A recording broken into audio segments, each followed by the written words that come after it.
Pertama, memperingati upacara kebangkitan nasional.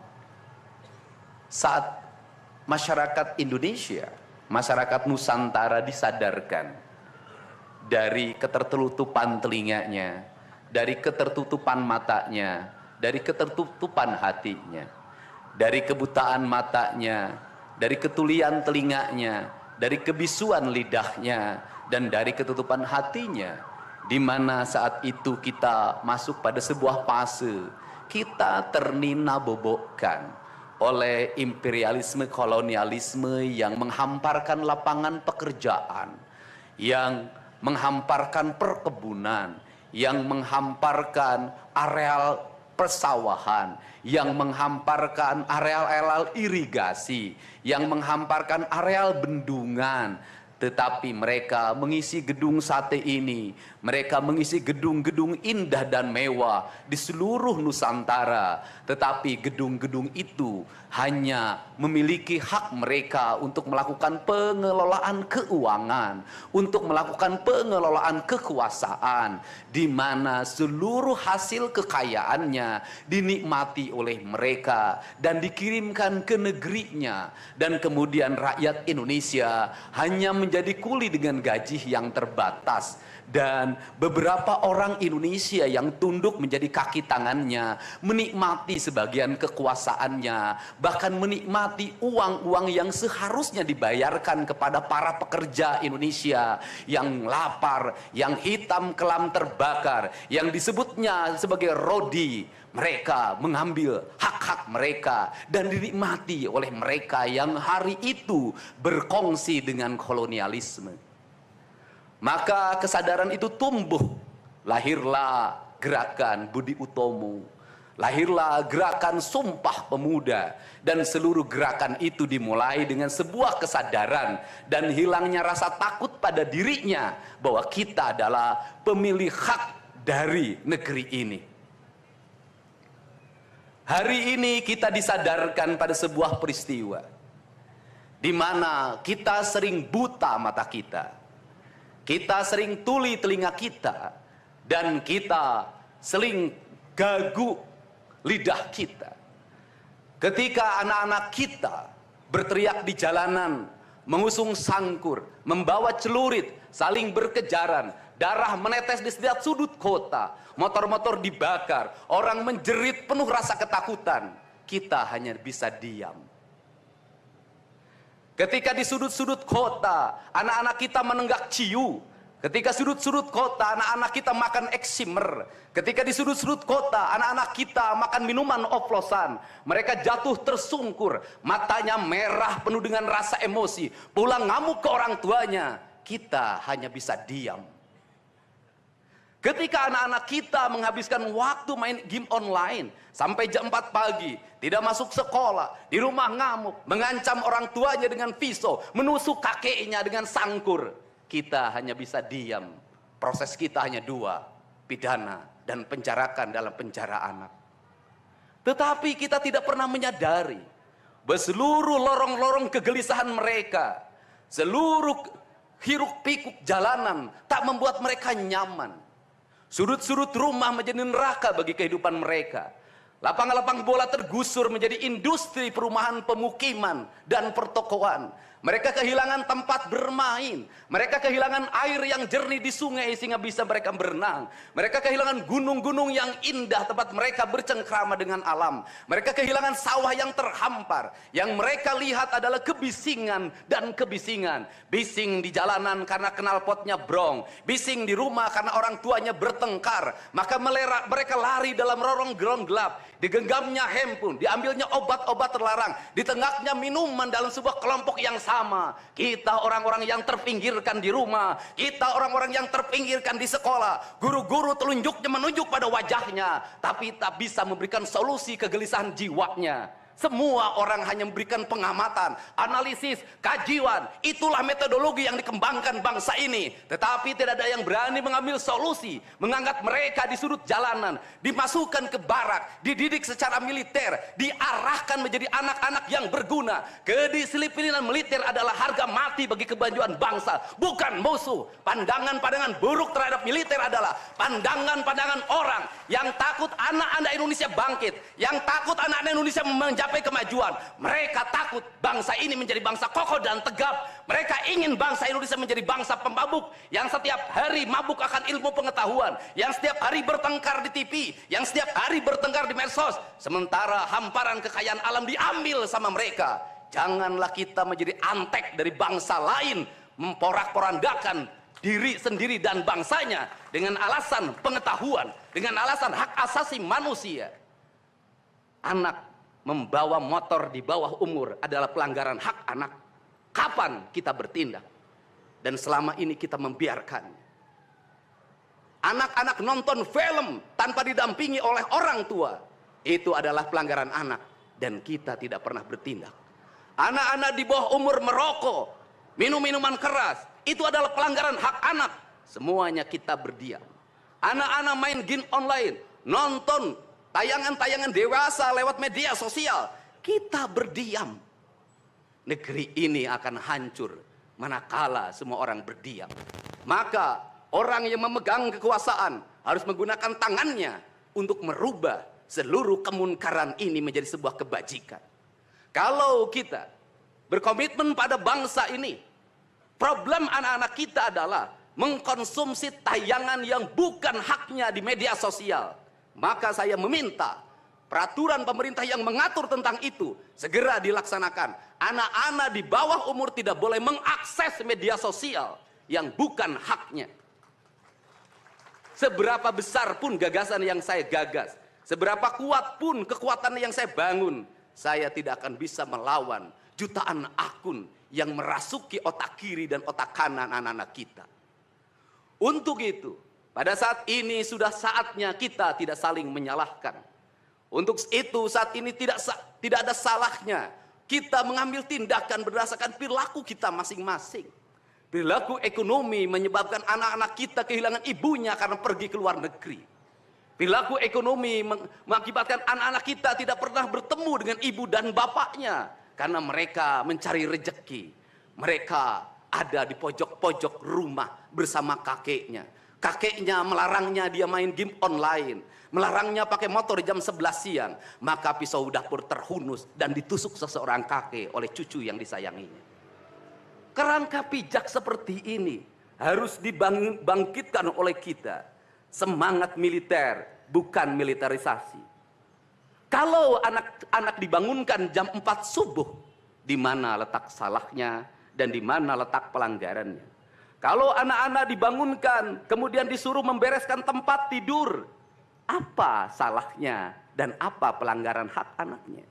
Kalau anak-anak disuruh sholat subuh, apa pelanggaran haknya? Kalau anak-anak mengikuti kuliah subuh, apa pelanggaran anaknya?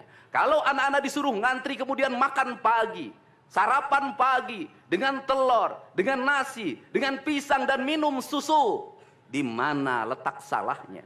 Kalau anak-anak kemudian disuruh belajar, dan saat belajar duduknya bersikap, memandang ke arah gurunya, memandang mata gurunya, agar terjadi transformasi energi antara guru dengan muridnya, yang hari ini dihilangkan dengan digitalisasi, menghilangkan ruh spiritual konsepsi pendidikan kita, diganti dengan konsep pendidikan digital, yang tidak lagi melahirkan hubungan emosional guru dan murid. Akhirnya murid-murid tidak menghormati guru-gurunya, karena guru lupa mengekspresikan nilai-nilai spiritual dalam dirinya pada murid dalam ruangan yang hening, diganti dengan papan belajar digital. Di mana letak salahnya? Kalau anak-anak itu diajarkan makan siang, makan siangnya tertib, berantri, berdoa sebelum makan, di mana letak salahnya?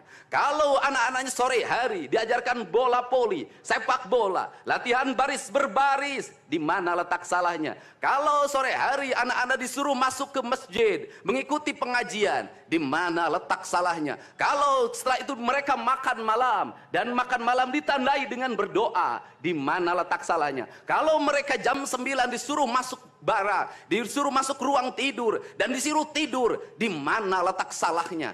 Justru hak-hak anak terdapat di barak pendidikan TNI, dan hak itu tidak mereka dapatkan di rumah-rumah. Di rumah-rumah anak-anak tidak bisa tidur malam. Mereka rata-rata tidurnya jam 4. Jam 1 malam, jam 2 malam. Di rumah mereka tidak mendapat makanan yang bergizi karena serba fast food. Di rumah mereka tidak mendapatkan kasih sayang. Di jalanan mereka balapan. Mereka tidak mendapatkan ruang hidup tanpa gadget dalam setiap hari. Saya katakan, justru lingkungan kita hari ini, rumah, halaman rumah, kadang sekolah, kadang jalanan, bukan lagi tempat yang ramah untuk anak-anak Indonesia. Untuk itu apa kebijakan yang harus kita lakukan? Kebijakan yang harus kita lakukan adalah mindset pembangunan dirubah. Ekonomi bukan segalanya. Itu penting. Tetapi ekonomi tidak boleh membunuh ruang-ruang publik di mana orang mendapat ruang bercengkrama. Desain rumah harus dikembalikan pada desain yang membuat jendela, membuat ruang untuk ibu dan bapaknya berkumpul. Halaman rumah harus tersedia di setiap kampung, jangan dihabiskan untuk bangunan. Karena anak-anak ingin bermain di halaman. Lapangan bola di setiap desa harus ada. Karena apa? Karena mereka terus berinteraksi olahraga. Sungai-sungai harus dijernihkan. Karena anak-anak orang miskin tidak bisa berenang di kolam renang yang berbayar. Mereka harus berenang di sungai-sungai yang jernih. Gunung-gunung harus dihijaukan. Karena anak kita perlu hiking dan traveling dalam setiap waktu. Anak-anak kita perlu berinteraksi dengan semesta. Lampu-lampu kadang sebulan sekali harus dimatikan. Agar anak kita bisa menatap langit, melihat bulan dan bintang. Bahwa dia adalah bagian dari cakrawala yang indah. Negeri ini sudah sesak dengan uang di kepalanya. Yang akhirnya apa? Pendidikan hanya menjadi ucapan dan tingkatan S1, S2, dan S3. Tapi pendidikan lupa ada nilai esensial yang harus dihidupkan dalam relung hati manusia. Pendidikan Indonesia adalah mewujudkan manusia Indonesia seutuhnya. Mewujudkan manusia Indonesia seutuhnya. Dalam falsafah Sunda disebutnya Pancawaluya. Cager, bager, bener, pinter, singer. Itulah falsafah pendidikan asasi. Maka falsafah pendidikan asasi dalam kaidah Sunda disebutnya kalimatnya begini. Kawung mabur sarulukna sama kelengiten pandana. Ciamis tinggal paitna ciherang tinggal kiruhna. Resi lengiten ajina pandita ilang komara. Kaduruku hawa nafsuna. Bangkong di kongkorong kujang kacai mawacameti. Saya hanya falsafah ini. Apa itu bangkong di congkorong kujang? Kujang adalah senjata. Bagi orang Sunda adalah sebuah kehormatan diri. Kujang. Tetapi kujang tidak bisa dikongkorongkan pada bangkong. Kalau bangkong dikongkorongkan oleh kujang, bangkong itu anak-anak di bawah umur. Kalau dia dikongkorongkan oleh kujang, kujang itu tak bermakna dan bangkong itu mati, tak mampu membawa kujang.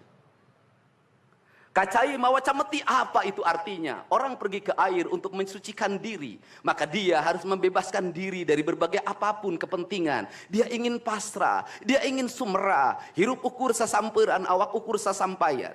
Sariring-ring dumadi sarengkak saparipola. La haula wala quwata illa billah. Maka dia tidak boleh membawa hawa nafsu. Ketika kita ingin memasuki abad ritual dan spiritualitas, maka tidak boleh ada kebencian, tidak boleh membawa senjata apapun, tidak boleh, maka kita berserah. Apa yang terjadi hari ini?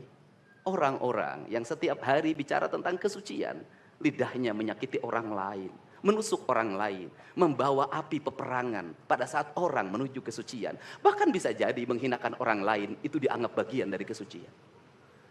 Tidak ada anak nakal. Tapi orang Sunda itu menyebutnya budak bangor. Budak bangor itu beda dengan nakal. Kenapa? Itu masa mereka menginjaki masa remaja menuju masa dewasa. Maka di hari kebangkitan nasional ini, pemerintah Provinsi Jawa Barat, sekolah yang hari ini berjalan, ada pendidikan karakter, ada bela negara. saya akan meresmikan menjadi Sekolah Kebangsaan Jawa Barat Istimewa. Sekolah Kebangsaan Jawa Barat Istimewa nanti akan dipusatkan di Dodik, Lembang. Dan kalau ada lembaga pendidikan lainnya, kami juga akan menjadi kerjasama. Mereka yang bersekolah di situ bukan anak-anak yang tawuran, bukan anak-anak yang minum, bukan anak-anak korban dari ML, tetapi juga nanti anak-anak yang memiliki kemampuan akademik yang tinggi. Anak-anak yang memiliki kemampuan pikiran yang tinggi. Dan seizin pimpinan DPRD Provinsi Jawa Barat, tahun ini kami akan memberikan beasiswa pada mahasiswa-mahasiswa yang kuliah di jurusan engineering. Tetapi mereka harus mengikuti sekolah kebangsaan selama 1 bulan. Agar uang yang diberikan oleh Provinsi Jawa Barat melahirkan nasionalisme-nasionalisme baru yang bisa membawa bangsa ini ke arah kemajuan. Dan saya mengucapkan terima kasih pada kalian semua yang membuat diri saya hari ini setiap hari berpikir. Ingat, doa yang terpancar ada 2. Saya tidak menyebut doa. Rintihan hati, bisikan hati ada 2. Ada yang berharap ini berhasil, dan ada yang berharap ini gagal. Siapa yang berharap ini berhasil? Mereka adalah kaum nasionalis yang mencintai bangsa ini. Siapa yang berharap ini gagal? Para nyinyir dan para pembenci yang menjadikan politik sebagai tujuan hidupnya tanpa pernah bisa membedakan mana kepentingan politik dan mana kepentingan kebangsaan. Walaupun kebijakannya baik karena beda dengan politiknya, dia mengatakan buruk. Dan walaupun kebijakannya buruk karena sama dengan politiknya, dia katakan baik. Ini orang yang tidak punya spirit nasionalisme. Dia hidup mempertuhan politik dalam setiap waktu. Saya katakan, dia hidup mempertuhan politik dalam setiap waktu. Meskipun lidahnya berkata bertuhan pada Allah, tetapi hatinya dalam setiap hari hasud dan menjadikan politik sebagai tujuan hidup.